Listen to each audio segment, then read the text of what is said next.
कभी सोचा है, एक ऐसा जीव जिसका स्पर्श ही मौत हो, जिसकी आंखों में पूरा ब्रह्मांड समाया हो, और कमाल की बात यह है कि उसी जीव को स्वयं महादेव अपने गले में पहनते हैं।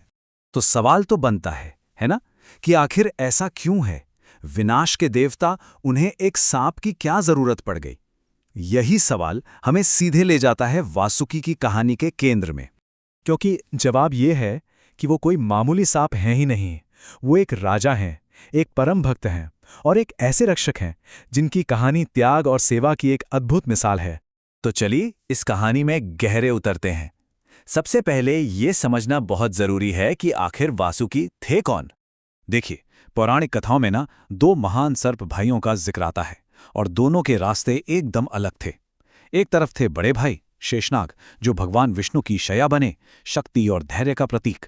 लेकिन वासुकी, उन्होंने एक बिल्कुल अलग रास्ता चुना। वो बने नागराज यानी नागलोक के राजा, और अपनी सारी भक्ति उन्होंने शिव को सौंप दी, त्याग के सबसे बड़े प्रतीक को। तो वासुकी कौन थे? वो थे महर्षि कश्यप और माता कद्रू के पुत्र, नागलोक के वो राजा थे। और सोचिए, उनके मस्तक पर एक ऐसी अद्भुत नागमणि चमकती थी कि उसकी रोशनी से पूरा नागलोक जगमगा उठता था। कहते हैं कि उनके 9 फन थे और हर एक फन शक्ति का एक अलग ही प्रतीक था। लेकिन वासुकी की कहानी सिर्फ उनके राजा होने तक सीमित नहीं है। नहीं, उनकी असली पहचान तो थी उनकी भक्ति में। एक ऐसी जबरदस्त भक्ति जिसने खुद महादेव को उनके सामने आने पर मजबूर कर दिया। हुआ ये कि वासुकी ने शिव को पाने के लिए एक कठोर तपस्या शुरू की। सब कुछ छोड़ दिया उन्होंने। साल के साल बीत गए। उनके शरीर पर दीमकों ने घर बना लिया। चारों तरफ जंगल में आग तक लग गई, लेकिन वो टस से मस नहीं हुए।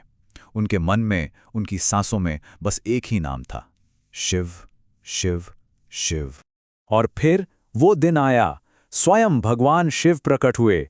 उन्होंने मुस्कुराते हुए कहा, वासुकी, तुम्हारी भक्ति मुझे यहां खींच ही लाई। मांगो, क्या चाहते हो? अब सोचिए, उस पल में वासुकी क्या नहीं मांग सकते थे? धन, शक्ति, अमरता, सब कुछ उनके सामने था। पर उन्होंने क्या मांगा? उन्होंने बस इतना कहा, प्रभु, मुझे और कुछ नहीं चाहिए। बस इतना कि मैं हमेशा आपकी सेवा में आपके सबसे करीब रह सकूं। और शिव ने उन्हें वो जगह दी जो किसी देवता को भी नसीब नहीं हुई।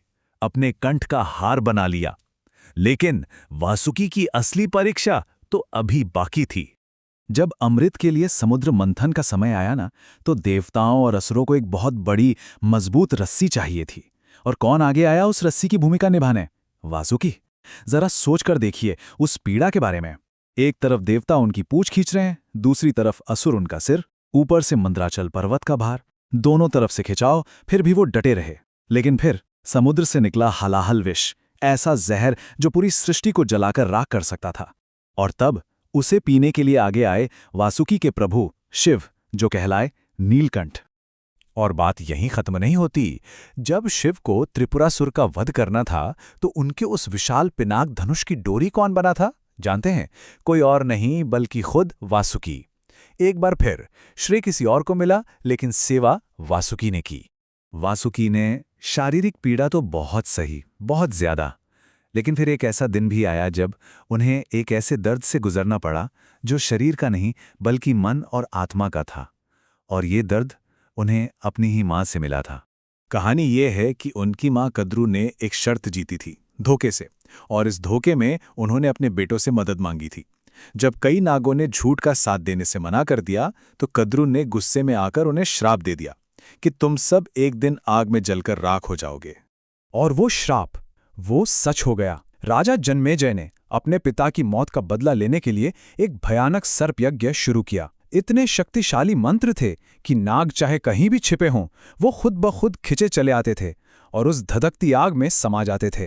पूरे नागलोक में हाहाकार मच गया। और वासुकी, वो अपने सिंहासन पर बैठे बस अपनी प्रजा की चीखें सुन रहे थे, बेबस।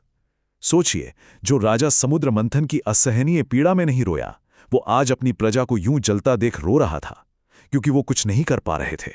लेकिन शायद वासुकी की प्रार्थनाओं में असर था।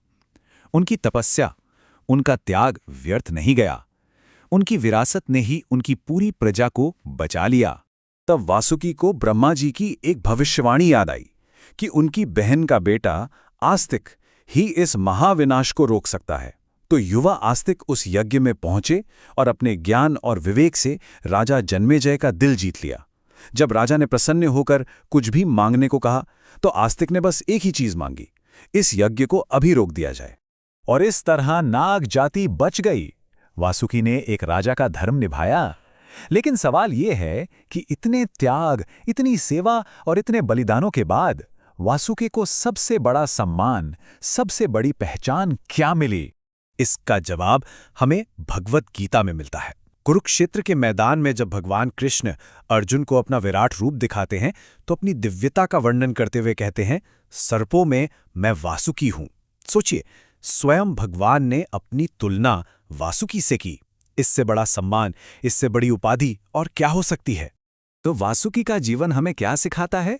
यही कि सच्ची भक्ति वो है जो कुछ मांगती नहीं, सिर्फ देना जानती है। सच्चा नेतृत्व वो है जो अपनी प्रजा के साथ उनके सबसे मुश्किल वक्त में खड़ा रहता है। और सच्चा प्रेम वो है जो भयानक से भयानक दर्द में भी अपना धर्म नहीं छोड़ता। तो आखिर में वासुकी की कहानी हमारे सामने एक बहुत गहरा सवाल छोड़ जाती है। सच्ची महानता आखिर है क्या? वो शक्ति जो किसी के पास होती है, या वो बोझ जो कोई दूसरों के लिए उठाने को तैयार रहता है?